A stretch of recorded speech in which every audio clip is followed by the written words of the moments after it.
Good afternoon, everyone. Today's discussion is about how global partnership can fuel economic growth. My name is Shanika Batchelor. I am the CEO and co-founder of Amana Assisted Living in Egypt, and also the CEO and co-founder of All of Our Love Assisted Living in Wisconsin, United States. I'll be moderating this panel of amazing people. I've had the chance to talk to some of them, and they have just great perspective of leadership. With the era of where we're going in the world, global partnership is so essential to growth and sustaining companies. And we are so excited to share our views on how we can keep this world being amazing as it is. So we're going to start off with everybody introducing themselves. We'll start off with you. Good afternoon, all. This is Sanjay Chandrasekhar, the co-founder and CEO of Catalyst Center for Learning. We are basically an online education platform. We've been in existence for the last 18 years, and we have students from around 40 countries. We specialize in personalized education, and we are vertically integrated. We have 11 verticals, and we specialize. And today's topic basically out of one vertical, which is the V School, which is the online school, which I'll be talking about how it helps in today's topic. Good afternoon. This is Dr. Shaila Talluri. I'm based in Jacksonville, Florida. I bring a lot of love from there. I run a global nonprofit. It's called PURE, P-U-R-E, People for Urban and Rural Education. We work in 10 countries, a few in Africa, some islands in the Caribbean, across the United States, and in India. Glad to be here. Thank you, Shanika. Good afternoon to all. My name is Olivier Baudet. I'm the CEO of Trading Loop. I've built on 38 years of work experience to build a technology platform that enables business sellers to get paid on time and fund their trade. As part of it, we have a whole ecosystem of partners, financiers, insurers, logisticians, and business developers. And I'm here to share my experiences on it and contribute to this great panel. Thank you. Hello, my name is Sam Saman. I'm a serial entrepreneur. I am the CEO of TheoSim, an AI company, but also I'm the CEO of a group of laboratories around the world. As you see, we have a panel full of people from education to tech and healthcare with me. So we'll be able to give you an insight of just a different perspective of economic growth globally. Starting off with you, Oliver.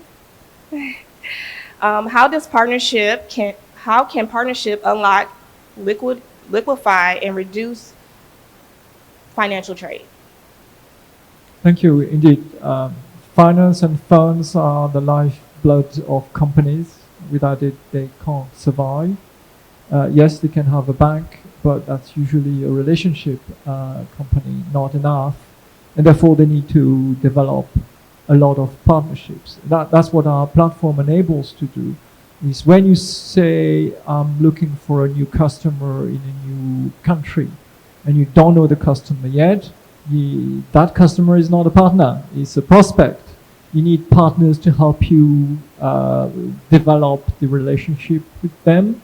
That's typically done with consulting firms like Bear Consulting, we partner with, to develop the approach that would structure the trade. Then you need other partners, and the partners could be indeed the financier. The financier would help you fund the manufacturing, fund the logistics.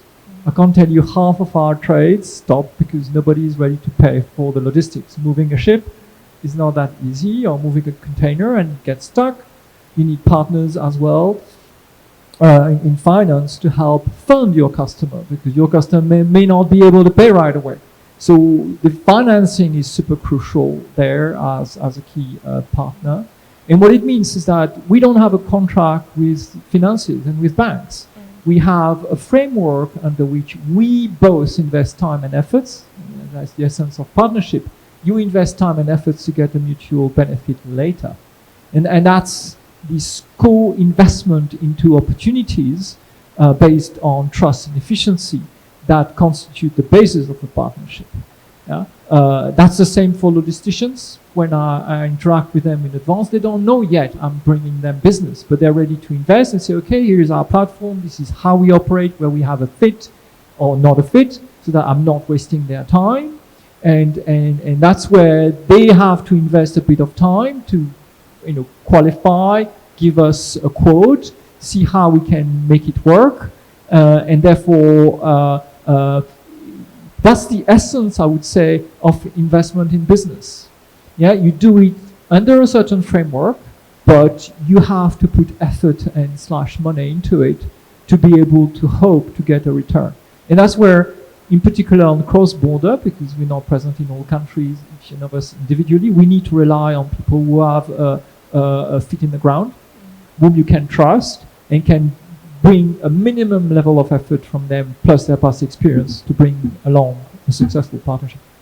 That is so important. That's such a good thing to mention. Even me opening a company in Egypt, I have to learn to partner up with the local doctors, local pharmacy, just to be able to provide our patients and our residents with the proper care, and learning just local regulations. I'm bringing a United States medical concept to another country where regulations is so different. So you have to partner up with locally. What about you, Shayla? What do you think about it? Coming from the civic society and working on all these countries, my perspective is always human-centric. I totally agree about the relationship building and the culture and being sensitive to the culture as well, where you're making these global partnerships. I mean, I work in, say, Masaba, Uganda. I have never been there, not yet, even though I've been working there 10 years. I do rely on the relationship with the coordinators that we have on ground. So very important to build those relationships. And what about financing, bridging that financial gap? See, there are these emerging markets where investments are pouring in. What we notice working closely on the ground in the countries is the skill gap, right?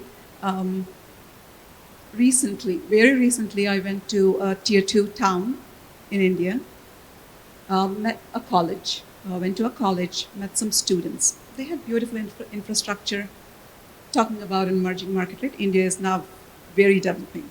So the infrastructure, the physical pieces were there. There was the infrastructure, new equipment, new classrooms. When I sat down with the students, talked to them, there was this confusion because they are seeing progress around them, but they do not know where they fit in. So cash is flowing in from my perspective in this society. But that's when I took a moment and when they asked me, how do we fit into this? What's the road ahead? What's the path that we should be taking? Took a step back, thought about it. That's when I felt, I see capital as, say, water. And then I see the human capital as soil. If the soil is not ready, however much it's raining, right, there is no growth. So with again, from my perspective, the cash flows are for the growth.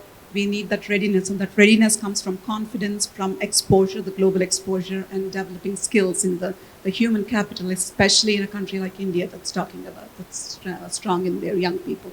Okay. Sam, do you have anything to put into it? Yes, I will add the perspective of founding and starting up.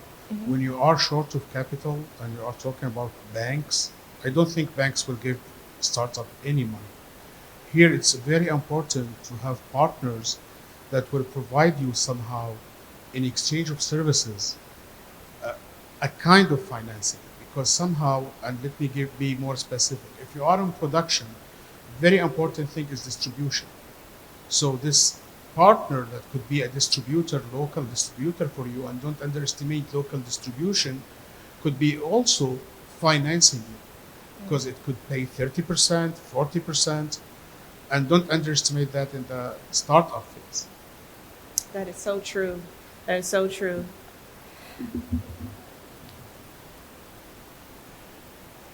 Okay, building cross-border alliances that eliminates risk, premiums, and fosters sustainability growth. What about you, Sanjay? Yes. Uh, from where we come from, we are basically into education. So today we see that I'm just going to give you an example how education is going to build a global partnership here. We are working with a lot of sports institutes where they have built their dream as one in putting up a wonderful world class facility to train kids to aspiring students who want to be sportsmen.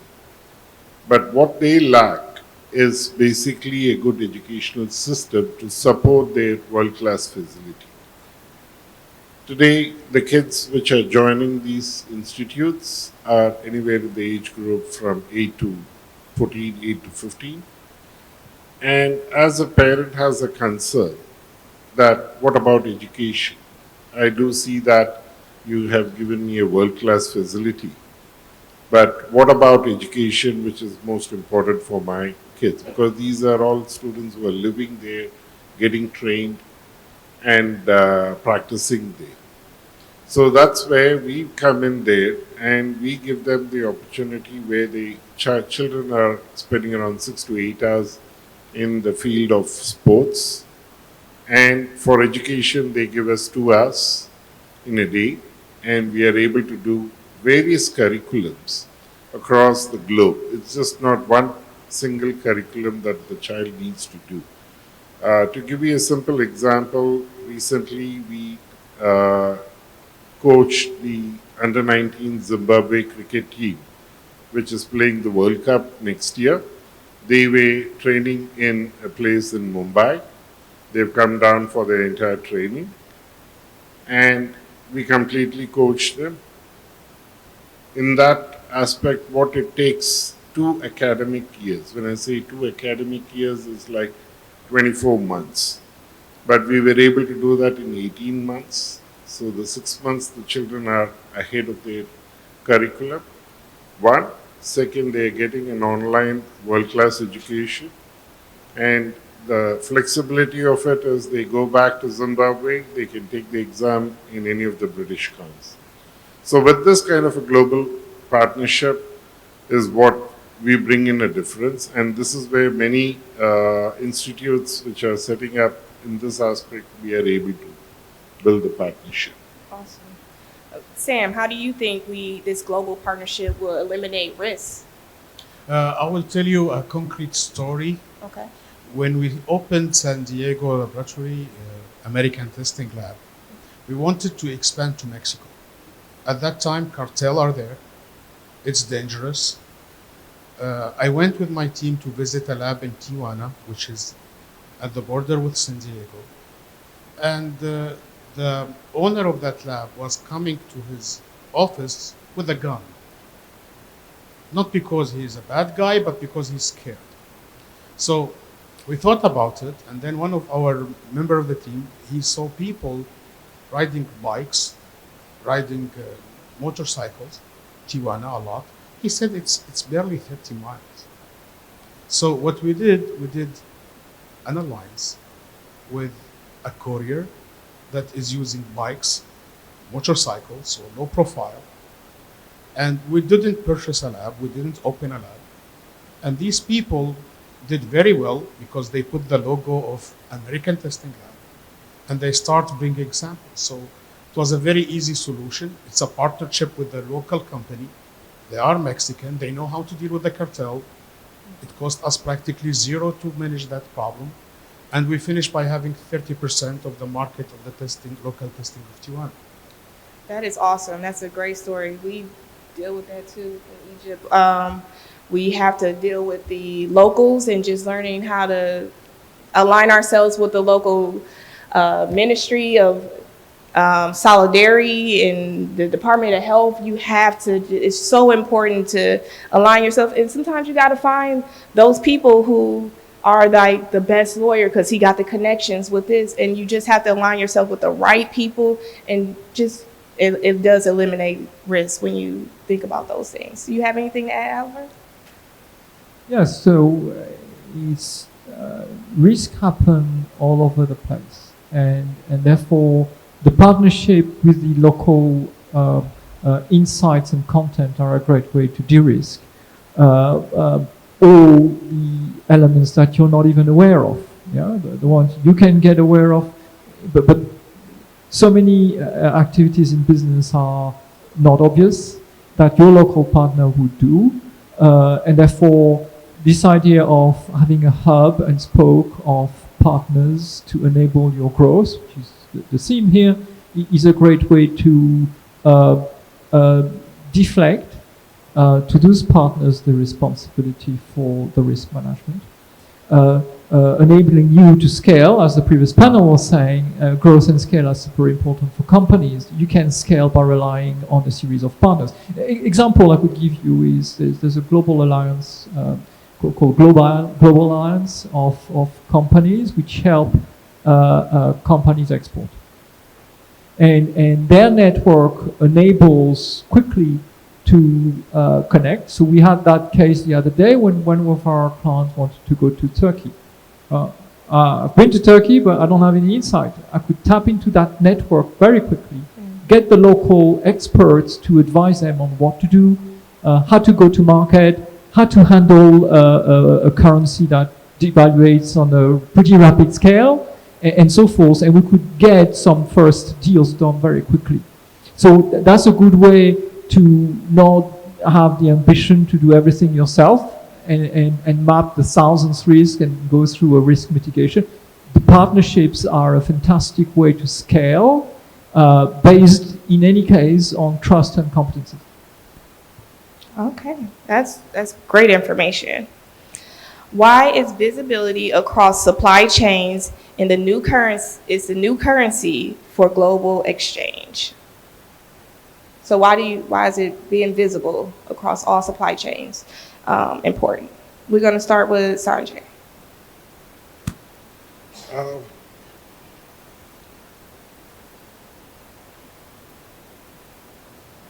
From a perspective of today's, the way things are moving, we feel, especially from our industry, where we are, so it is easily accessible. It is not, I would say, because we are into different models of our business, which is right from a B2B, D2C, B2C, as well as a B2B. So today, the leveraging on all these possibilities is much more accessible because of the global partnership which we have, and also across getting into most of these countries. You know, it gives us the leverage to choose whichever model and whichever platform that we want to look at taking it. So that's how we see that. Yes, I just had a conversation with you about visibility and how I think all of us has been in business longer than 10 years. So things have changed so much, and social media and everything is becoming so more prominent. What do you feel visibility is?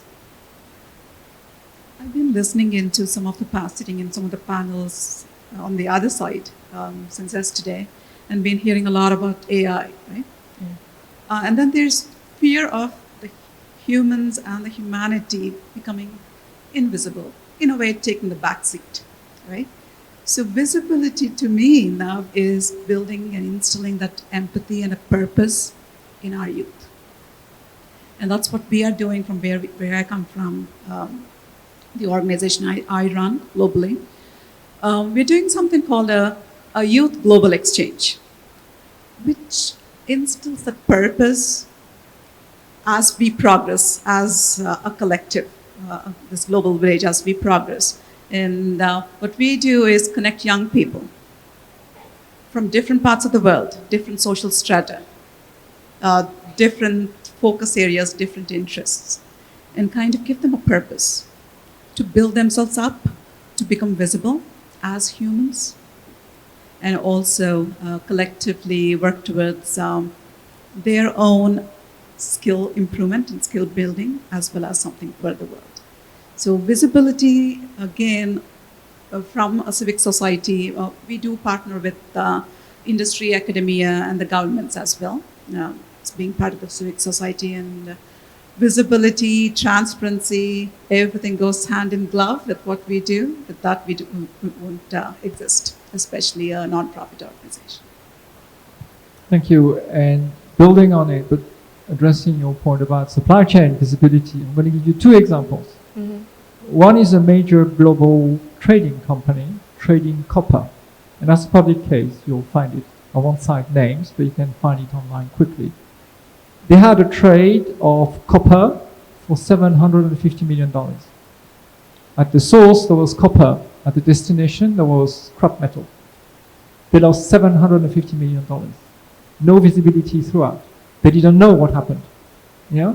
And obviously, somebody took the copper. But lack of visibility can have very clear financial impact. I'll give you a second example, very more modestly on what we did on the trade between Australia and Qatar. Air freight this time. But it was two new relationships. First time the seller was selling to a Qatari distributor, not knowing him, open account. Complicated. On the way, it was our destination, the container wasn't there. So big anxiety of all the players, the seller, where are my goods? The buyer, what happened? And then we were able to, through the partnership with the airline, to trace it back to a technical stop that they had to make on the way to Sri Lanka. And we got the information on why, when, how long it would take, when they would be released. We could notify the Doha airport that they are coming. We could accelerate afterwards the custom clearance. And that visibility enabled to avoid mistrust, to reduce the cost, to compensate even the delay. And therefore, those are concrete examples where supply chain visibility is crucial all the way through to avoid fraud, to build trust, to enable trade, and to avoid losing money. That's definitely important, especially when you're dealing with different countries and you're speaking English and they're speaking another language. You got to have that visibility. Everybody knows what's going on, so that you can have trust across the board with every part of your business. You have anything to add? I don't do trade usually, Okay. but I will talk about maybe subcontracting at that level. Mm-hmm. And today with technology, I think we are more and more able to subcontract and use external resources much easier. And in terms of traceability, technology today can give us a lot of possibility.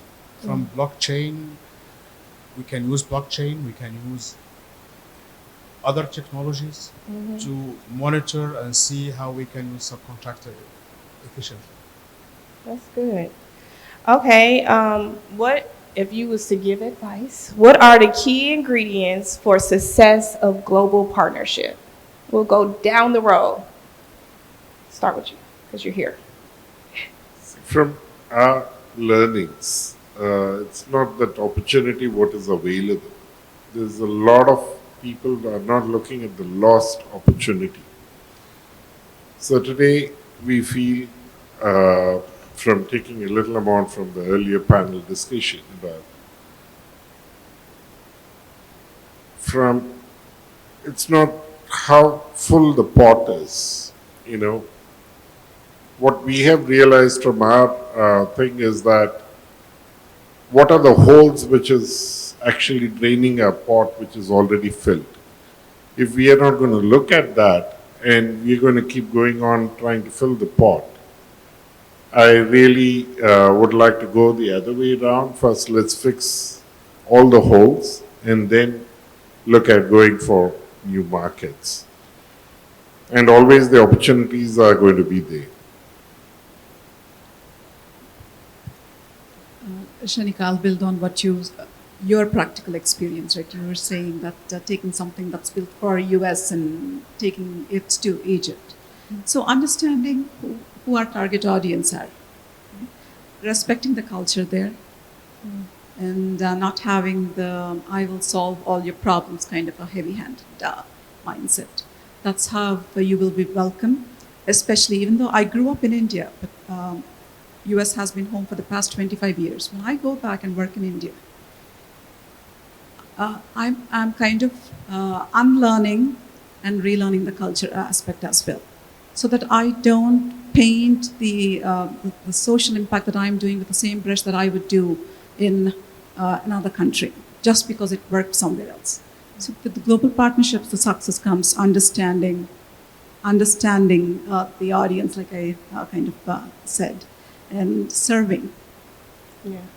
and working towards their needs. Yes, there could be a better solution that works somewhere else. Customize it to that demographic. That is true. You have to be careful when you're working with people overseas or any culture different from your own. You have to be sensitive to other people's communication. You can't sit there and say, "Oh, I'm coming here to fix your problem." No, I want to bring something to enhance what you have to make it better. I have a different perspective or a different idea. They'll embrace you more when you come with that perspective instead of I'm coming to fix your problem, because it's like, wait, ain't nothing's broken. So what are you talking about? What about you? I would put it in a framework and illustrate it by an example.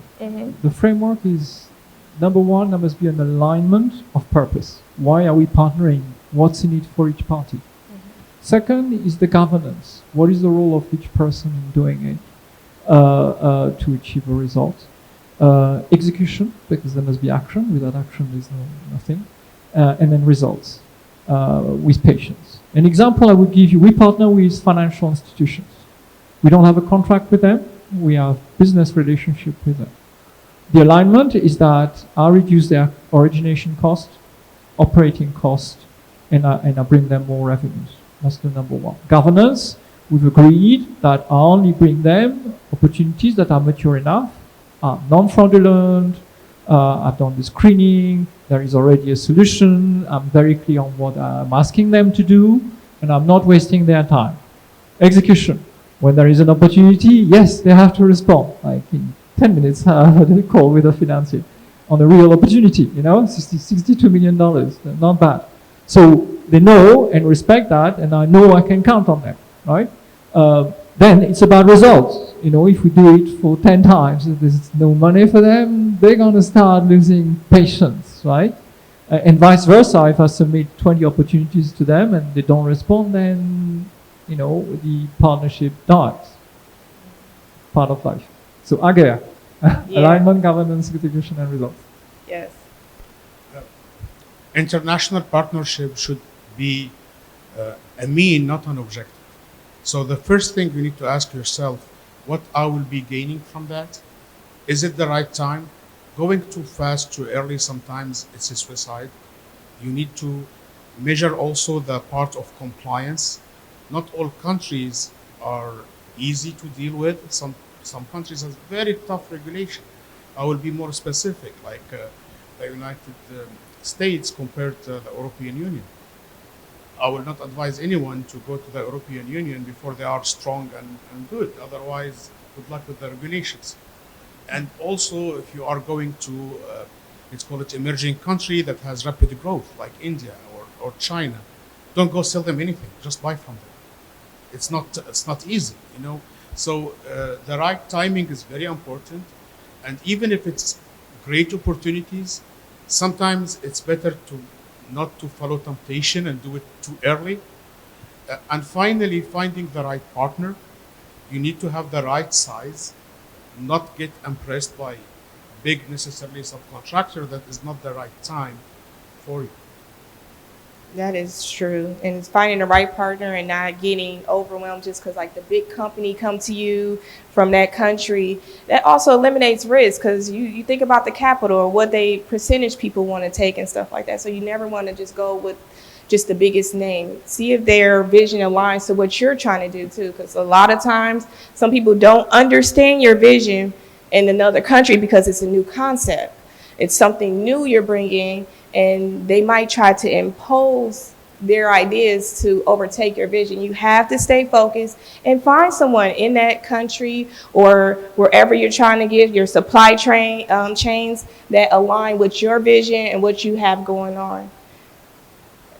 Okay, that was all of our questions, our topics. Anybody have any questions for us?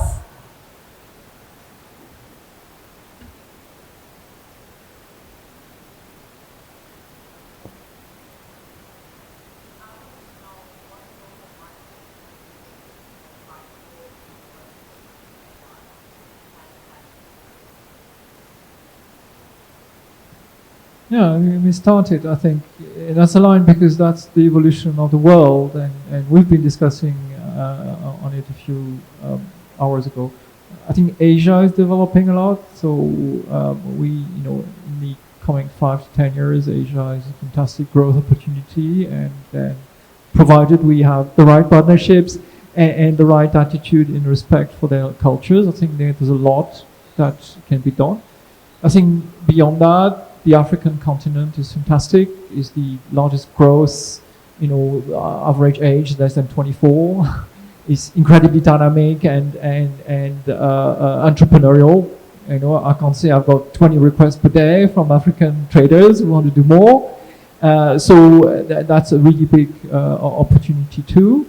And of course we can elaborate more, but I think India will become the biggest country in the world, not just in population as it is today, but also as an economic player. So I think we've got those three. So Asia may include India, it depends how you define it, but I would even position India separately from the rest of Asia. Yeah, so Asia overall, India, Africa. It depends what you are selling, definitively. Like if you are in the Middle East, the best market to grow to is the US. If you are in the US, I think Asia, but not China and India. These people are very strong competitor. It's not a place when American can expand to. So it depends where you are, what's your product. But let's say if you are in the Middle East, I think it's the US is the best market. If you are in the US, the best market is emerging Asian country like Indonesia, Philippines. These countries are open to collaborate with North American market. So it depends where you are. I cannot answer in absolute, and what you are selling as well. Like you cannot sell oil to Qatar, right? Even if you are an American company. So it depends. You might can't sell it, but you can partner with them and bring those products over to America. Because that's one thing America does. We love some stuff from overseas. We are consumers. So even though you have to keep, when you're working with people just all over the world, you have to keep that open mindset. You have to think, what can I contribute and what can I get from this? So when you keep that open mindset, you might go to Qatar, get some oils, and you're like, oh, I might not sell it to them, but I can take this and sell it over there and make profit. So you always have to think about that other thought of making money and profiting.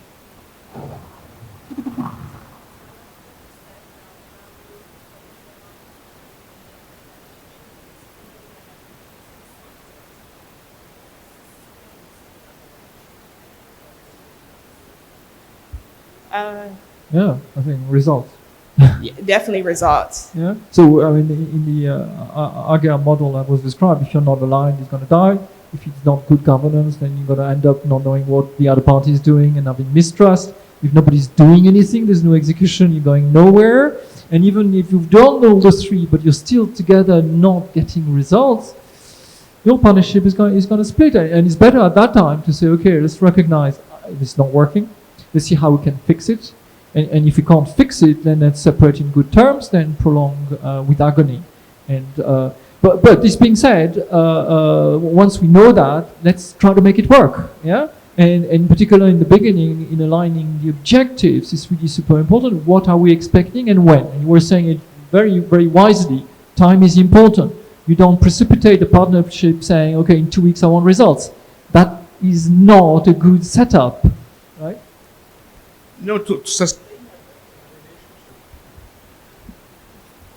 sustain a relationship with an international partner, you need to have, let's call it, advantage. Okay, it's about at the end growing your company. It's not about serving others. So you need to measure, and that's what we call annual revision. Am gaining from this relationship, or just prestige and ego sometimes? At certain time, we exported to 19 countries, but the profit that we had was limited.